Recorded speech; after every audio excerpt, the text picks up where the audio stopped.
right? When we think about action, we talk of karma. So what are the three main types of action that people do all the time? Any ideas? The three major type of actions which people do constantly. Eat, sleep, okay. Something more. Talk, yes. Talk. Next, work. Work is good. Work means action, correct? Work is action.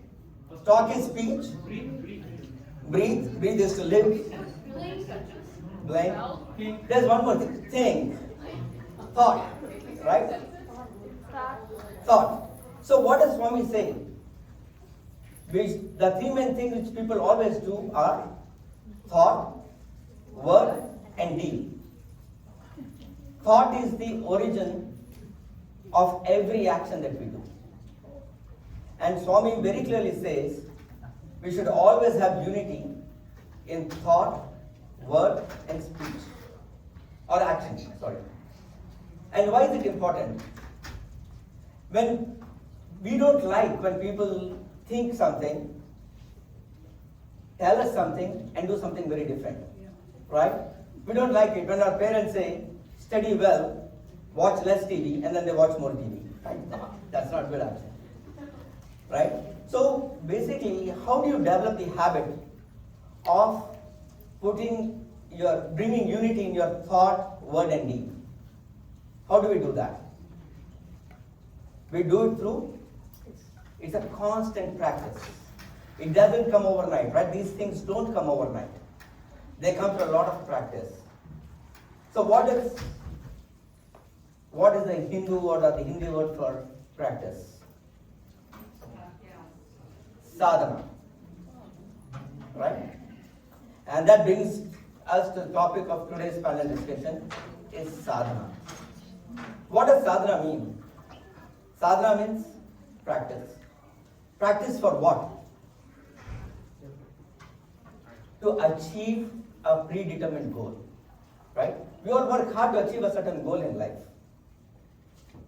The goal, what Swami tells us, the ultimate goal, what is the ultimate goal by Swami for every one of us? Moksha. Right? That is the ultimate thing. But for us to build the steps to achieve that is we are going to get through achieving material successes. So success can be both in ultimate and spiritual level, but it means success means different at different age groups, right? We want to succeed in education, we want to succeed in job, we want to succeed in material wealth, and then the mind becomes free for spiritual growth.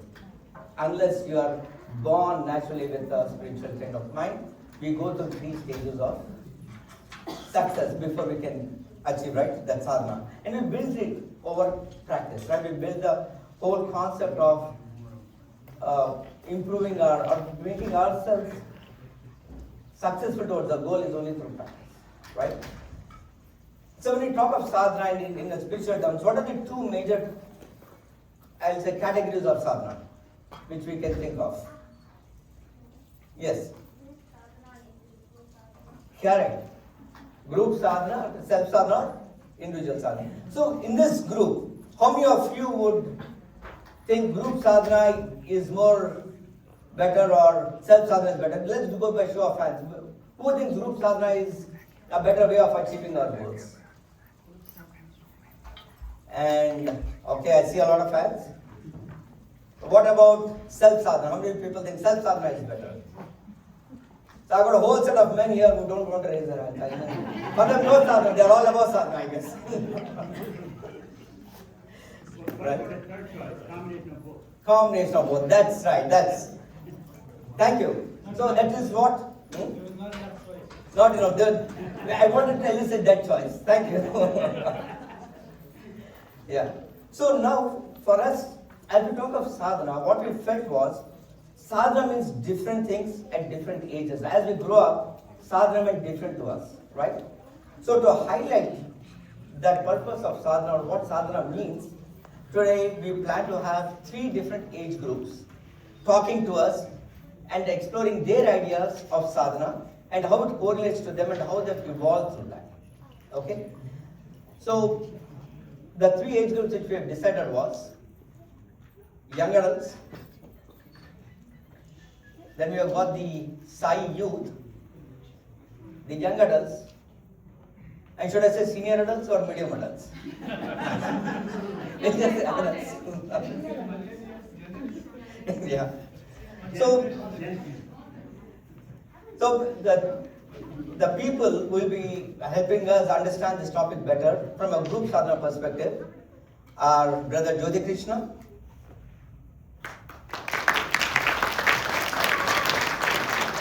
Rama Coimbatore,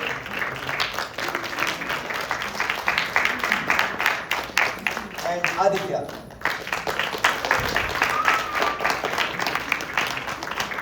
And talking about self-sadhana, its benefits and their reaction to self-sadhana, we have three people. We have got Swapna Mandava with us.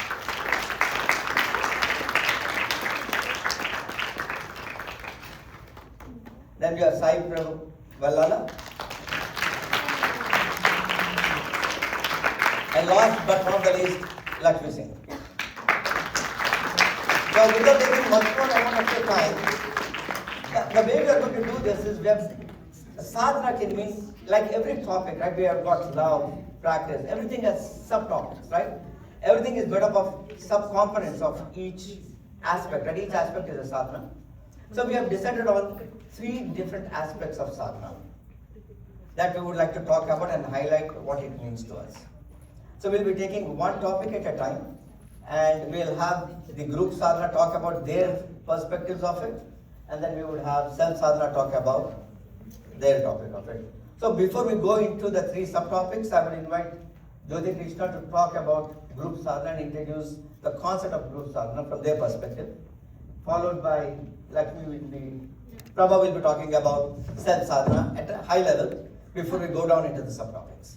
Over to you, Jyoti. Sai Ram, everybody. The first sadhana was getting these wires untangled.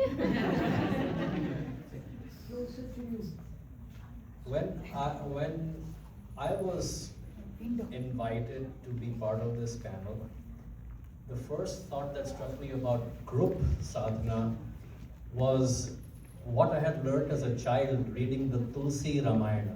And I don't know how many of you have read the Tulsi Ramayana, any show of hands? You probably have heard of the story of Rama and maybe have read the Valmiki Ramayana. I want to bring a quote here.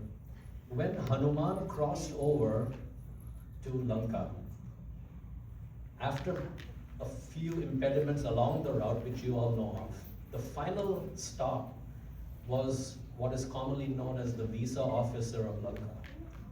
Her name was Lankini, and Lankini stopped Hanuman right there on the shores, saying that you can't go in.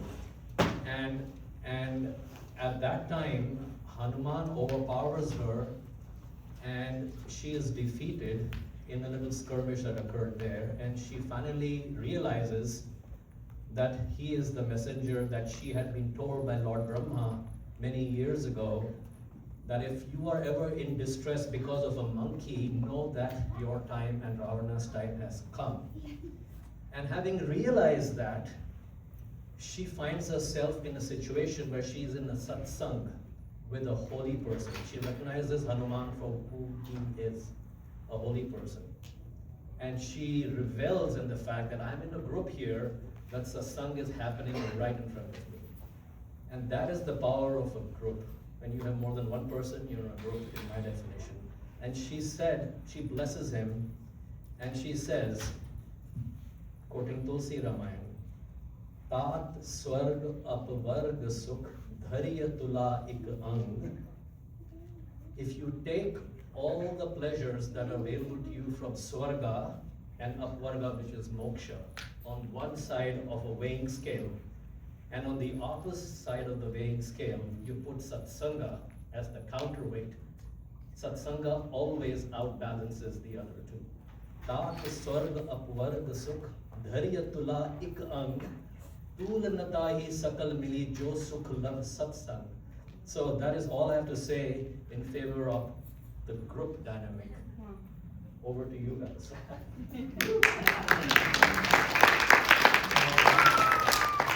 Saram, everyone. Silence is the first step in spiritual discipline. These are words shared by our loving Sathya Sai Baba, which I think highlights the importance of self-sadhana in our spiritual journeys. Think of it like an apple tree. All the products of an apple tree, the fruits, the shade, the nice air to breathe, none of it would be possible without the roots that support the tree. The part that no one sees but holds everything else up. Self-sadhana are the roots in our life. Whether it's through prayer, meditation, discipline, or just a commitment to get better every day, it's important to practice self-sadhana in our lives. And we're here to further explore the power and purpose of self-sadhana. Because when our roots are strong, the whole tree thrives. Sadhana.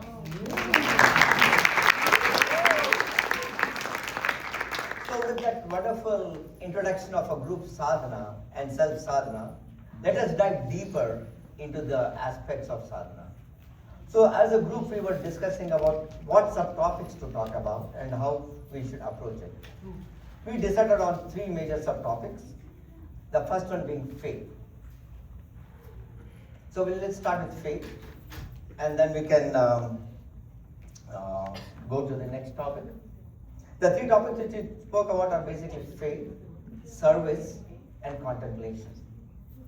And let us see the importance of these three subtopics in our progress of improving our practice of sadhana. So, Jyoti, back to you. Faith.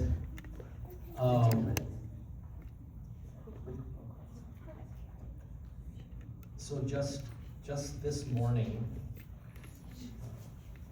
I was praying to Swami that please be here with all of us, the entire group. And he gave me a small example of how he was present this morning for me. And I don't know if Sai Prabhu is still here or did he leave. Anyway, when we were having the Nagar Sankirtan,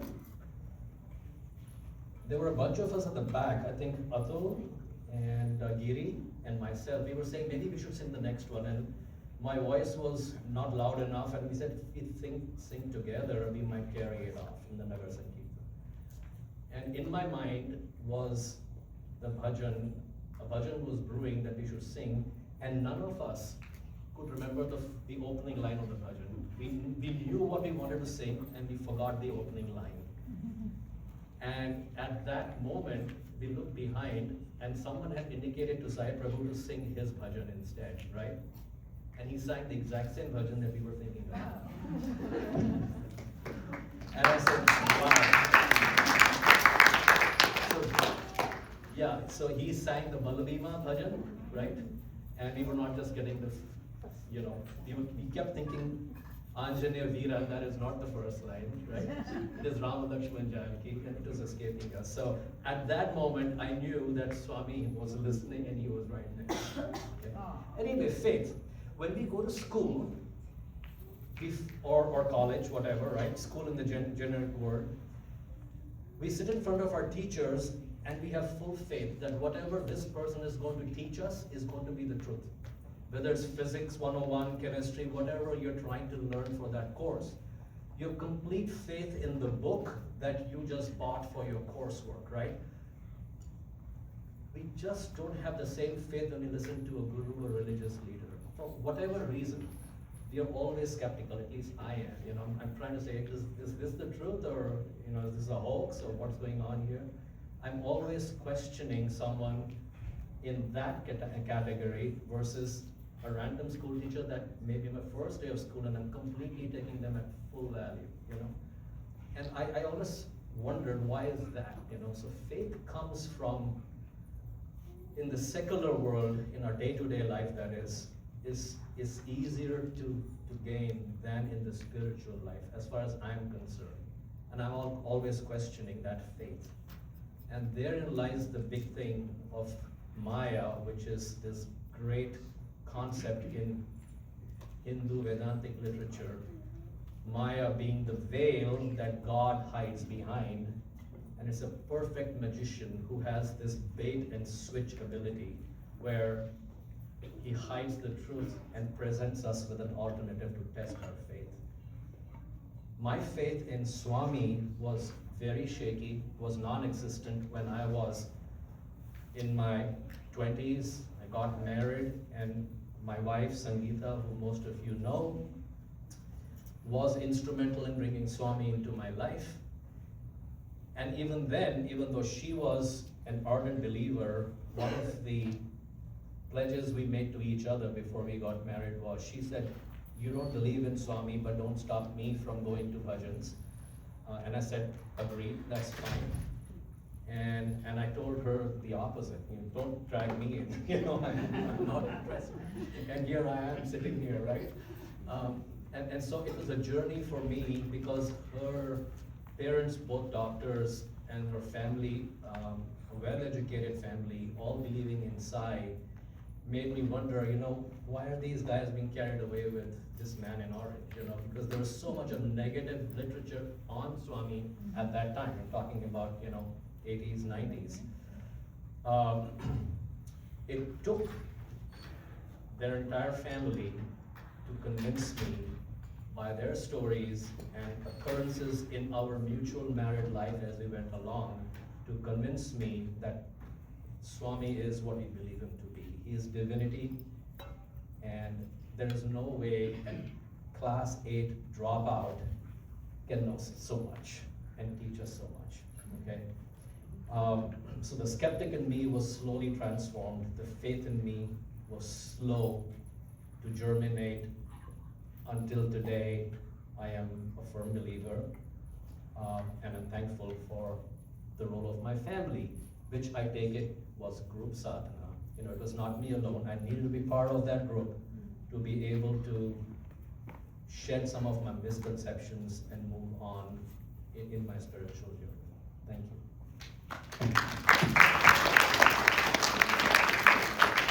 So now we invite Srinath. Srinath, I have to apologize. I call you Lakshmi Srinath, right? For me, I'm used to it. I'm always called Paru's husband. I'm not known by my name. So I thought he is my brother in crime, so please pardon me for that. But Srinath, okay, please, let's see his perspective on faith coming to self-love. Sairam. So my little treatise on faith comes from an actual personal experience that happened about 5 or 6 years ago, give or take. It was a work trip that we were taking as a group, going down to a facility, a factory in Virginia. And as I was driving the car, and there were other passengers as well. And as we were going down 77, at that case, we got into an accident at 70 miles per hour. And this is not something I wish on anybody to experience, but sometimes the toughest revelations come only through the most difficult times. So first things first, everybody walked out safe. Nobody had any scratches, nothing. And this is nothing short of a miracle in my book. Because what happened was, once you get hit on one side in a freeway, especially if you're in the middle lane and you get hit on one side, you start to turn immediately, in case you guys are wondering. So our car turned, it got hit on the left, it got hit on the right, and before we knew what was happening, we were all up on the left lane, up against the median, facing the opposite direction of traffic. And literally, for those few seconds, which seemed like hours, you can try doing what you want with the steering wheel, the brake pedal, the accelerator pedal, nothing works. And I don't know how, but in that setting, I just closed my eyes and I just said, whatever happens will happen, it will pass, it will pass. This is not something that I later realized, hindsight is 2020, so later I realized this is not something that I got just because it's something natural to me. I got it because over years of going through personal strife, over and over again, you build this resilience over time and this individual faith that says, I've gone through this many problems and yet I am here to see the next one. So nothing can be, if there is a purpose to everything, nothing can be so difficult or so surmounting that you cannot make it through. So that is like an individual powerful experience for someone like me. Like we were in a group setting and still we managed to literally test our faith, which you build over time, right? This kind of experience only reinforces that you need to actually have an individual faith of your own to actually hold on to in these difficult times when you are tested. Thank you. Thank you. Aditya, would you like to share her thoughts on faith? Thank you, Sadhana team. I'm happy to hear about your personal strive. Now, I would like to tell you about what group faith is. So, faith, unwavering Shraddha, is always confronting personal doubts and distractions. As a teenager, Jyoti ji is going to make fun of me that all my stories of group sadhana are from my teenage time, right? But let me tell you, your SSC, in India it's called as Bal Vikas. So as a teenager, I was into Bal Vikas. But most of the time, I just had to follow what I was told. I didn't question. My girls questioned me a lot. I have 3 daughters here. They ask me a lot of questions. So in such moments, I did not know what is the need and why do we need total faith for getting divine grace. So I'm going to tell you a story, an incident. Have you ever heard of an accident where the car completely tilted upside down and people came out of that car without any tiny scratches? That's my story. Do you know what is a tape recorder? Yeah. That was a thing back in the time to listen to music. So I loved music. I wanted to always listen to music. And we were supposed to travel from Chennai to Whitefield for Swami's darshan. So it's around 4.5 hours journey. So I said, Mom, I want to listen to music. I don't want to participate in your conversations. Normally when you're going to a trip like that, all the people in the car, we end up speaking about something. So I said, no, I want to listen to my own song, my own thing. But my mom said, yeah, you can listen to songs. There's only one condition. You have to listen to bhajans and you have to sing bhajans along with them. That was her only condition. Now I have a sister. We both, young teenagers, we were not happy with that thought, right?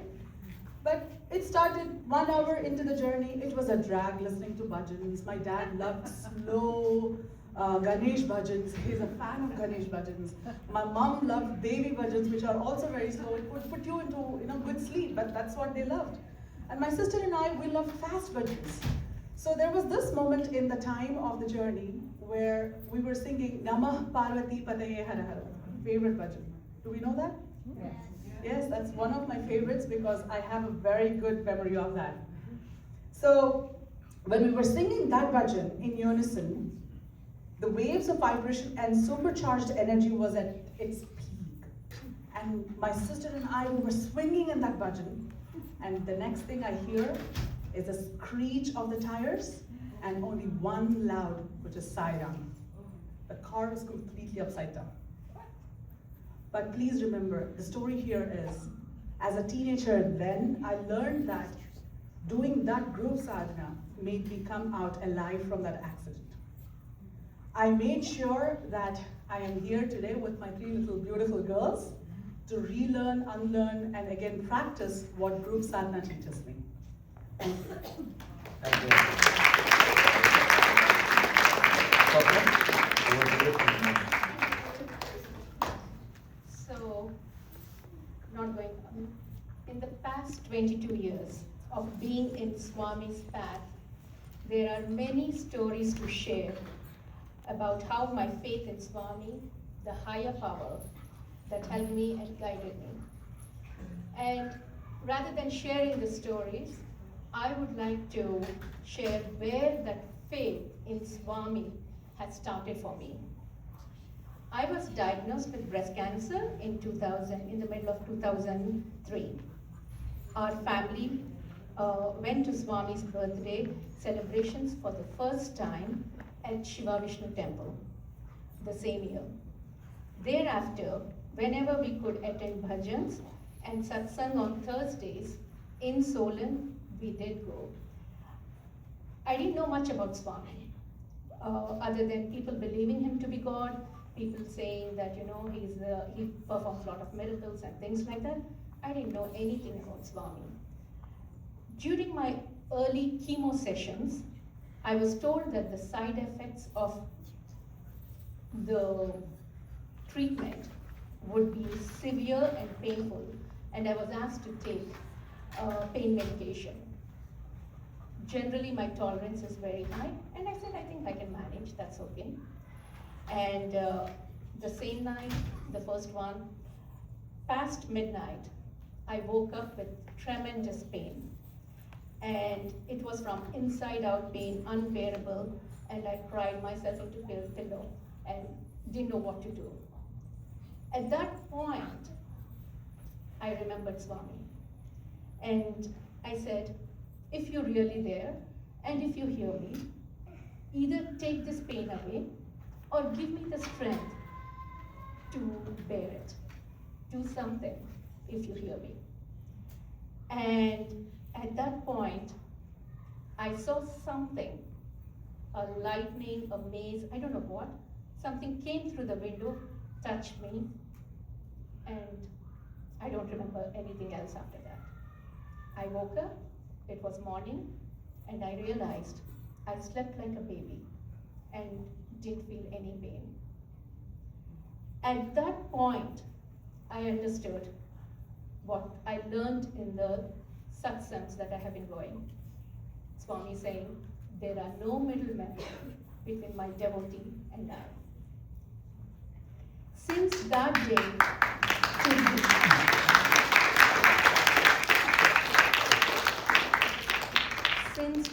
day to this day, a strong trust and faith in Swami and higher power was engraved in the essence of my being here. To me, faith means trust, knowing all will be okay because He's there for me and for each one of us. Sadhana.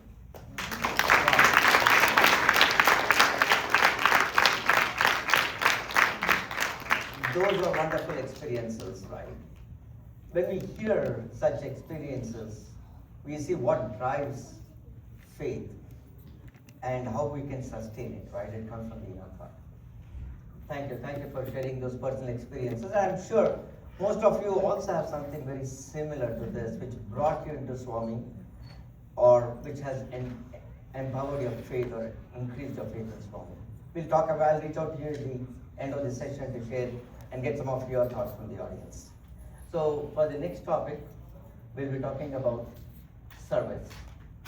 And once again, my brother on the right, Mr. Jyoti, with us from Group Sadhana.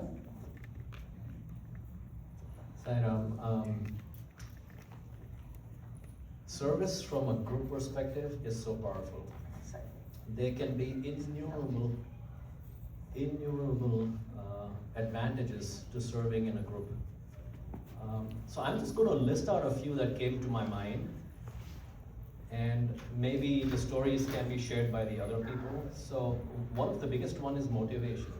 I think if you're part of a group and you're committed, like setting up the altar for this project and Swami's birthday, it was a group effort. This beautiful altar, every flower that you see tucked into the backdrop was done as a labor of love, but it was a whole group involved.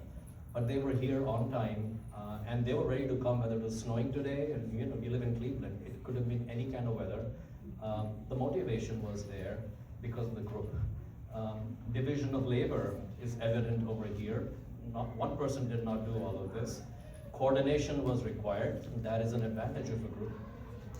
It also increases efficiency. So if you can do things in an orderly fashion and someone is orchestrating this, then things become much more efficient than if you're trying to do it alone. You have backup options. Just this morning, Swapna ji called me and said, can you bring something over? We are missing XYZ items. And I said, I'm still home. I can bring this right away. And so fill the gap.